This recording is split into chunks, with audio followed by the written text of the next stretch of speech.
Retour sur le plateau d'Equinox ce soir avec nos invités, Dr Boussi Neba, militant du RDPC, le Rassemblement démocratique du peuple camerounais, le parti au pouvoir, Guy Hervé Fongan, journaliste, et bien sûr Dr Moussa Khalil Dassa, enseignant de droit au département de droit privé fondamental, c'est à la faculté des sciences juridiques et politiques de l'université de Douala. Guy Hervé Fongan, vous aviez la parole tout à l'heure avant la réclame qui précédait le journal de 20h. Oui, je t'entends dire que cette situation, cette comparaison qu'on a voulu faire entre les pays d'Afrique francophone et les pays d'Afrique anglophone, et en saluant l'indépendance du pouvoir judiciaire, c'était pour dire que chez nous, on ne peut pas arriver à ce type de choses dans un environnement où l'unité de mesure, le détournement c'est le milliard, où la NIF et la CONAC, on a l'impression que ça ne sert pas à grand chose parce que beaucoup de Camerounais ont estimé qu'il ne sert à rien d'interpeller des gens quand on ne peut pas récupérer les biens, l'argent détourné, c'était pas le plus important. Et on a l'impression que au regard du déroulement des faits, que c'est voulu, c'est entretenu, et la gabégie semble généralisée dans notre environnement parce que les Camerounais qui ont à peu près mon âge se souviennent que quand le président Paul Biya arrivait au pouvoir, il avait souhaité qu'on retienne de lui celui qui apporte la démocratie et la prospérité, et il avait placé son magistère sous le signe de la rigueur et de la moralisation. Il se trouve malheureusement que dans notre environnement, les fonctionnaires n'ont jamais été autant riches avec le renouveau que sous l'ère Aïdjo. Et donc, les salaires sont connus pour la plupart de ces organes en charge de traquer les corrupteurs et la corruption. Ouais, bien que tout porte à croire que c'est voulu, c'est systémique, cette manière d'entretenir la corruption. Donc il sera difficile qu'on ait dans un pays comme le nôtre une véritable indépendance entre le pouvoir exécutif, législatif et judiciaire qui entretiennent des rapports incestueux. Beaucoup, comme on se souvient encore du précédent qu'on a vécu pendant le contentieux post-électoral, où le président de la Cour constitutionnelle à cette époque-là, on avait constaté qu'il était membre du RDPC, ça avait fait beaucoup de bruit. Certaines personnes s'en avaient fait les captures d'écran du site. Et on a diffusé, comme on a bien vu qu'il était membre du RDPC, et quelques minutes après, ils sont rentrés pour aller enlever son nom et supprimer. Mais sauf que la capture avait été faite et les gens avaient constaté qu'en fait le président, celui qui présidait le Conseil constitutionnel, était un membre actif du RDPC. Et ces indicateurs mis ensemble nous montrent très bien qu'il est difficile dans un pays comme le nôtre qu'il y ait une séparation stricte entre le pouvoir exécutif, législatif et judiciaire. Et le docteur a bien fait de rappeler tout à l'heure qu'il y a un autre problème qui permet de comprendre cet entretien de la pauvreté. Quand le caractère du salaire des fonctionnaires qui depuis les années 92 avait été constamment réduit, il est difficile d'espérer de quelqu'un qui a faim qu'il pratique la vertu, la justice. Il faut un minimum de bien-être pour pratiquer la vertu.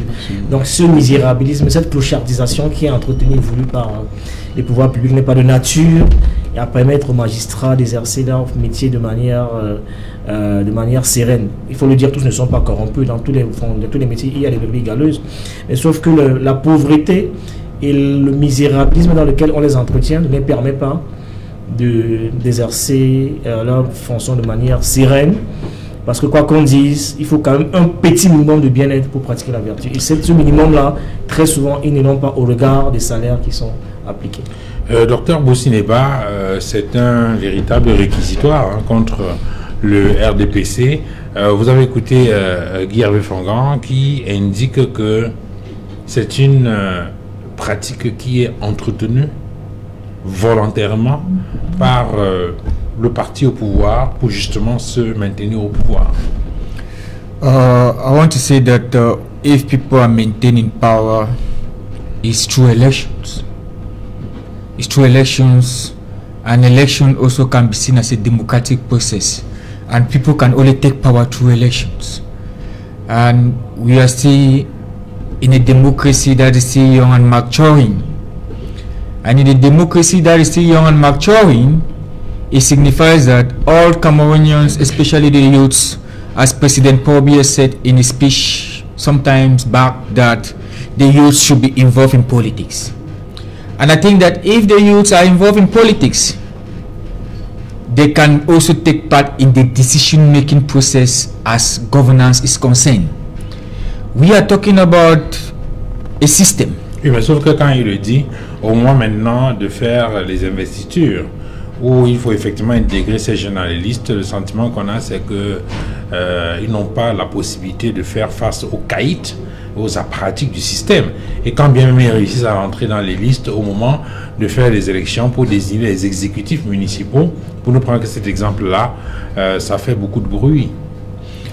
Please, I want to say that when you look at the executive, the president falls under the executive in the country, and the president is being elected.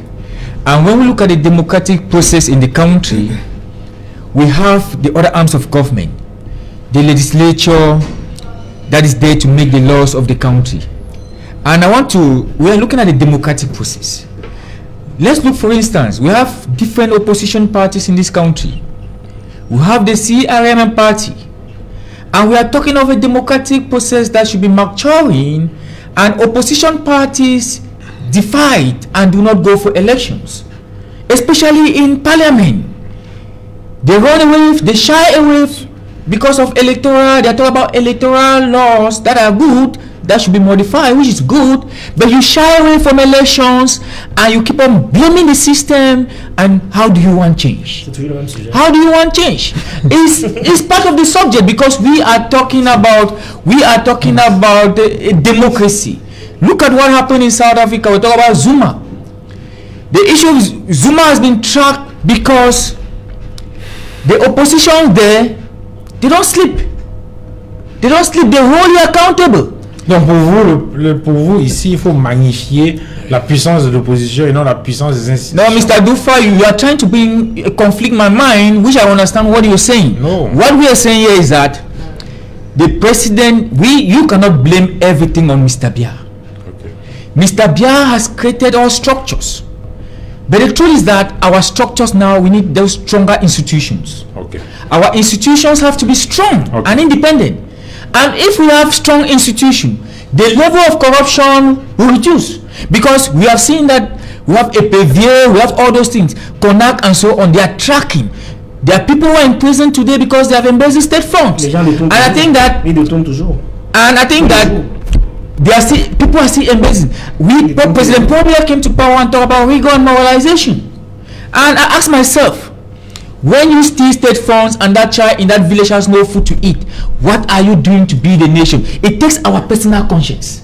If we have to build Cameroonians all together, it takes our individual conscience. You will not keep on blaming President Paul Biya. President Paul Biya has appointed you. Do what is realistic, do what can bring change in the country, bring reforms that can bring change in the country. Zuma was taken to prison because of money laundering, because the people, the justice system stood firm for the rule of law. So we have to be accountable when things are wrong. We have to be accountable for change. It is all our responsibility. We cannot put it all on the head of state, President Paul Biya. Okay. It's our collective responsibility as Cameroonians to ensure that we effect the Vision 2035 that President Paul Biya is talking about. Très bien. Je voudrais quand même, j'ai failli vous rappeler cette boutade que j'ai entendue sur ce plateau venant d'un militant politique qui faisait une sorte de métaphore en indiquant que si on a un coach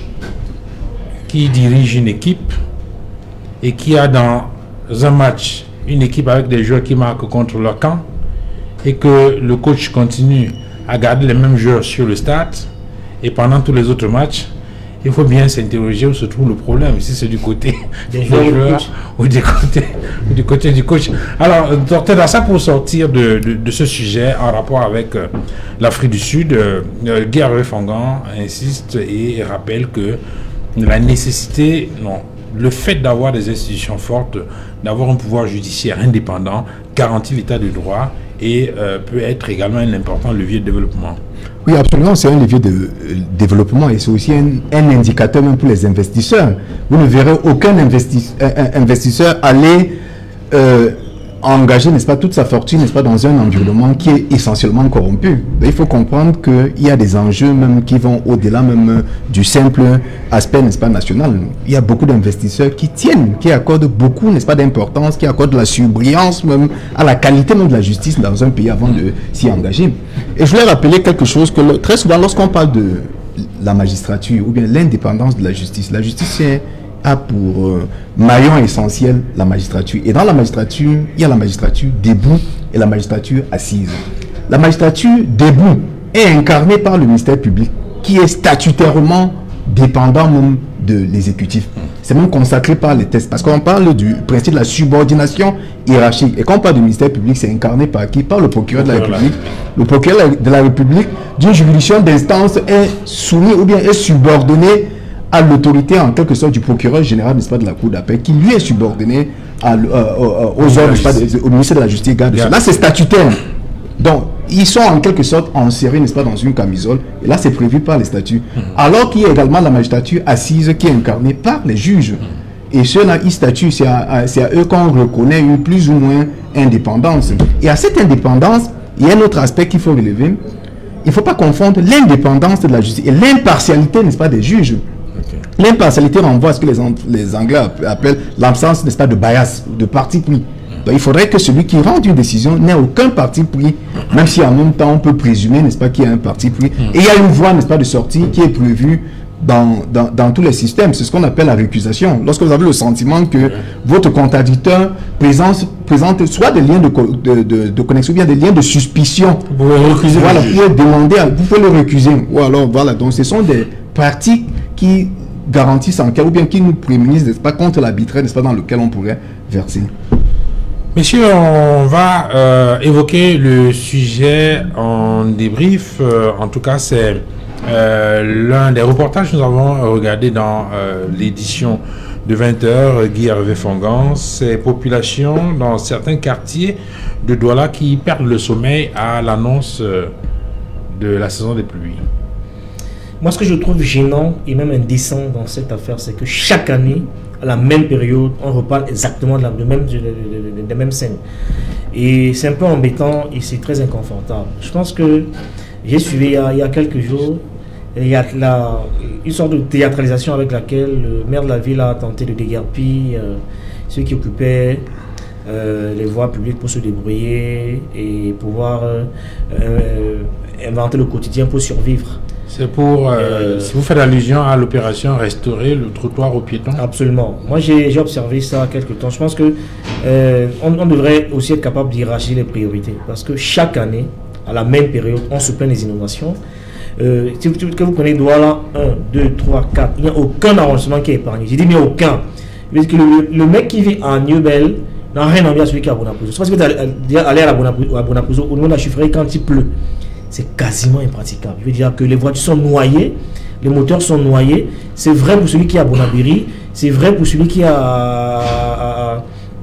du côté de Douala, de Douala 3e, Douala, c'est quasiment les mêmes problèmes qu'on rencontre partout. Je pense qu'aujourd'hui, on devrait pouvoir penser à une vraie politique d'urbanisation qui devrait, de manière considérable, améliorer la qualité de vie des populations. Moi, je suis de ceux qui pensent que cette situation-là est plus urgente. Est plus urgente que je veux dire que les gens qui occupent le trottoir, à mon sens, pour trouver le pain quotidien, je ne pense pas qu'ils le font parce qu'ils ont le choix. Très souvent, c'est pas de gaieté de cœur, c'est comme celui qui fait la moto. Très souvent, c'est par dépit que les gens se retrouvent dans ce type d'exercice pour faire ce que je crois qu'il y a un célèbre sociologue, Michel Lecerteau, qui appelle ça les arts de faire. C'est-à-dire qu'ils inventent leur quotidien.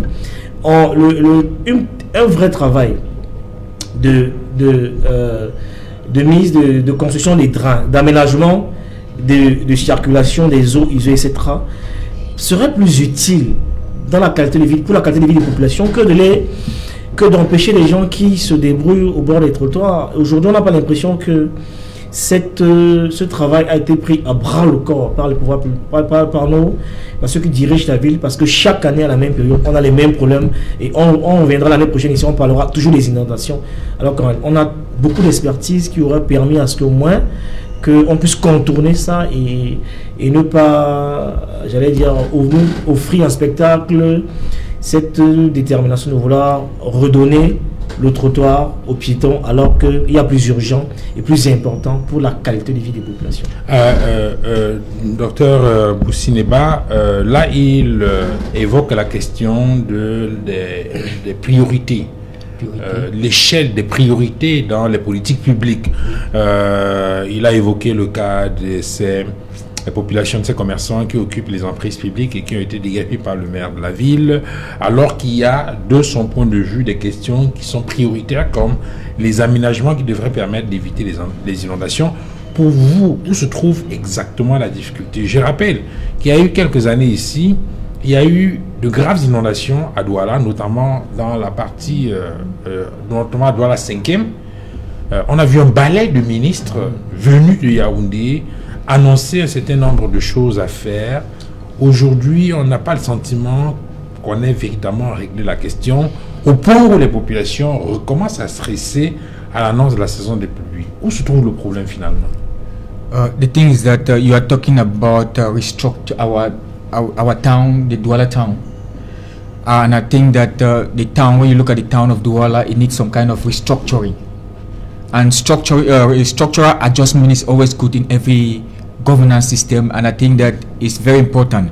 And you are talking about some when ministers are coming, and many times they put the people in stress and so on. And I want to say that I think that we need the mayors here have a lot to do as it concerns Douala, as it concerns road. And when you look at Douala, I want to say that Douala is fast growing.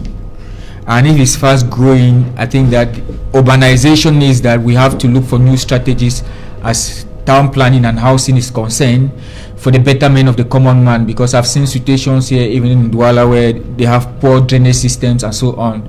I think that when ministers are traffic congestion and so on and so forth, it is our responsibility. They are talking about decentralization, the responsibility of the Lord Mayors. They have a lot to do to make sure that the town is better, create new roads, develop the area, to see that when ministers or directors or governors are moving, they should not stop people from their businesses, because we feel that the common man, we have to care for the needs of the people to better their standard of living. Docteur Ndassa, sur la question de ces inondations dans la ville de Douala, vous comprenez le stress de ces populations qui, dès que le tonnerre gronde, commence à rester le chapelet.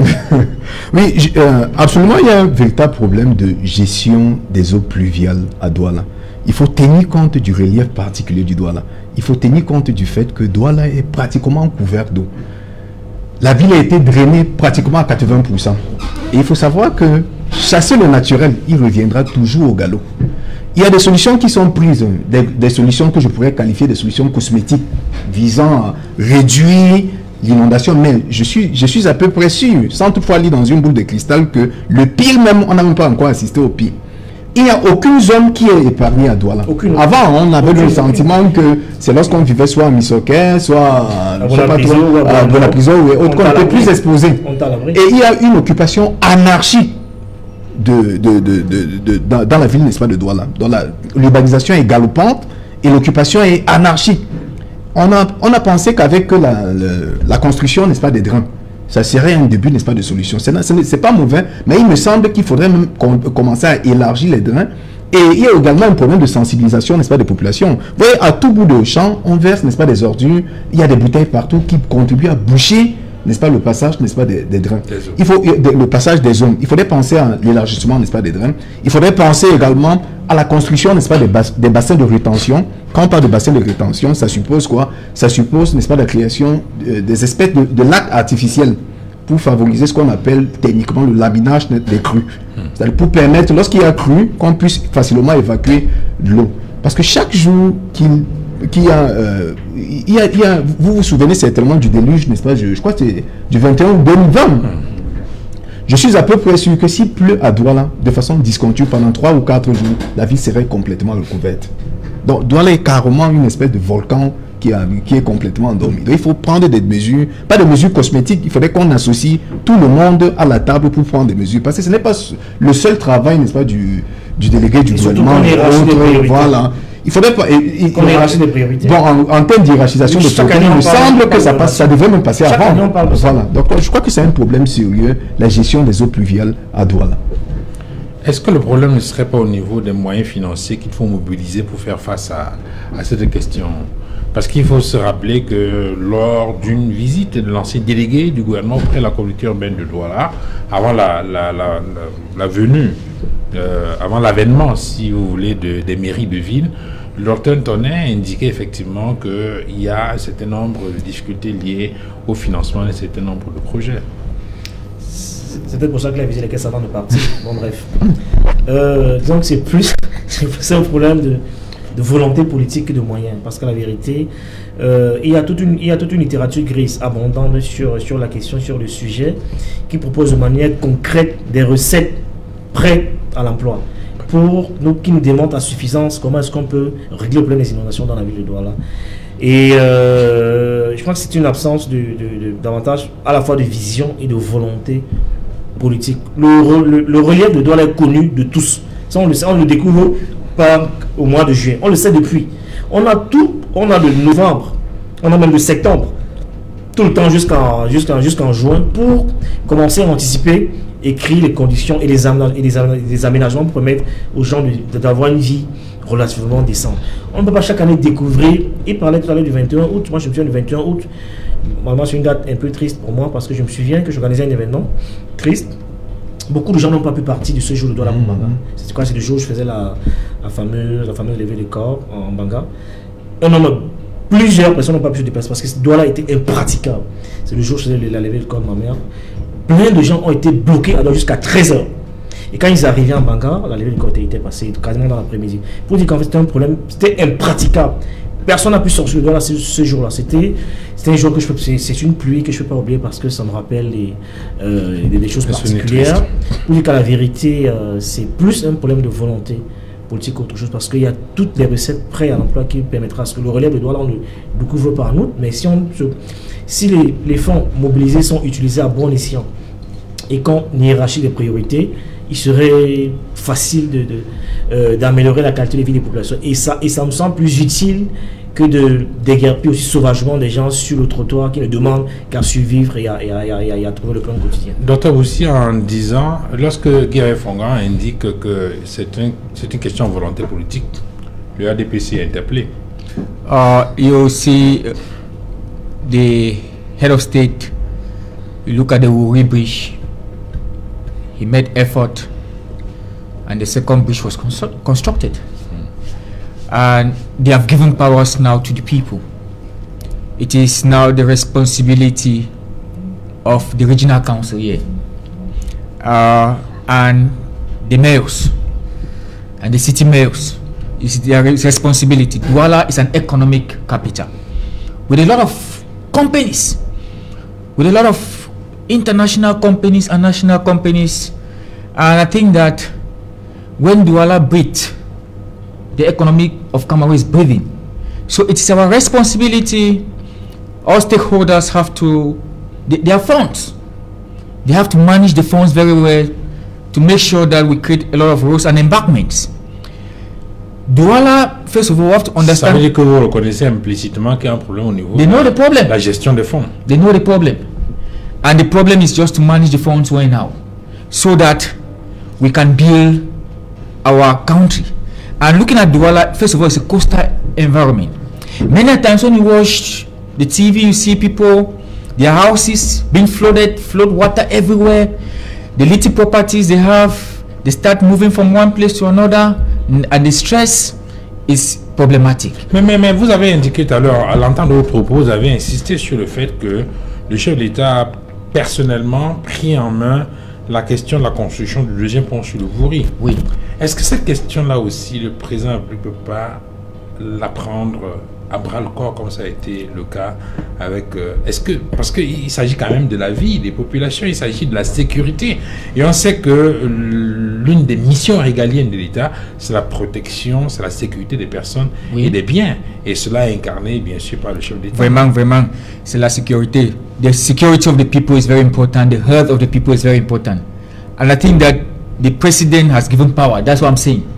It is now, funds now will be given. Because now, they will not be borrowing money from Faircom again. Funds now will be given to the people. And now it will be the management of this, the councils now will be able to take care of the needs, because the council know what is happening. It's not President Biaouda who live here and come and know what is happening in Douala. So the councils now will play their role to see that Douala is better. Et donc la décentralisation, selon le docteur Boussi, pourrait être un levier. Vous y croyez, docteur Dassa? Oui, pourquoi ne pas y croire? Pourquoi ne pas y croire? Mais il faut reconnaître effectivement que pour que la décentralisation soit véritablement effective, ça dépend. Il y va également de la qualité, n'est-ce pas, des hommes qui seront portés à la tête, n'est-ce pas, des projets de décentralisation. Donc, il faudrait que ce soit des hommes à poigne, des hommes qui aient véritablement la volonté de changer la donne, de changer, n'est-ce pas, le visage, n'est-ce pas, de la ville, pour qu'on commence à croire à la décentralisation. Et au-delà de ça, il y a aussi un aspect très important. Si la décentralisation est juste formelle, sans qu'elle ne soit accompagnée de dotations effectives en termes, n'est-ce pas, de budget ou bien en termes de finances, forcément, on sera en train de courir dans un sac.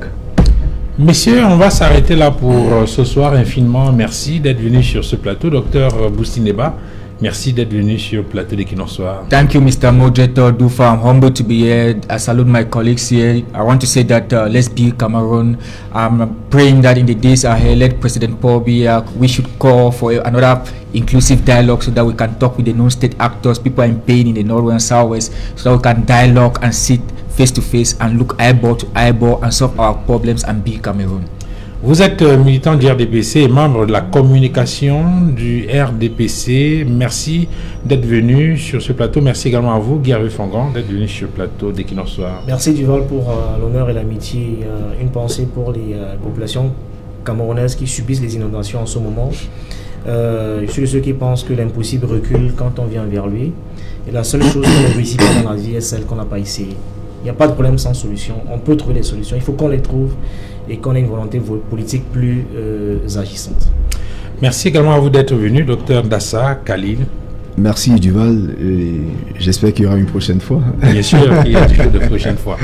Merci à toute la grande équipe technique conduite par Mitterranda. Merci à vous, madame, monsieur, d'avoir regardé cette autre livraison d'Equinox ce soir. Agréable vendredi Bamena à tous. À très bientôt, au revoir.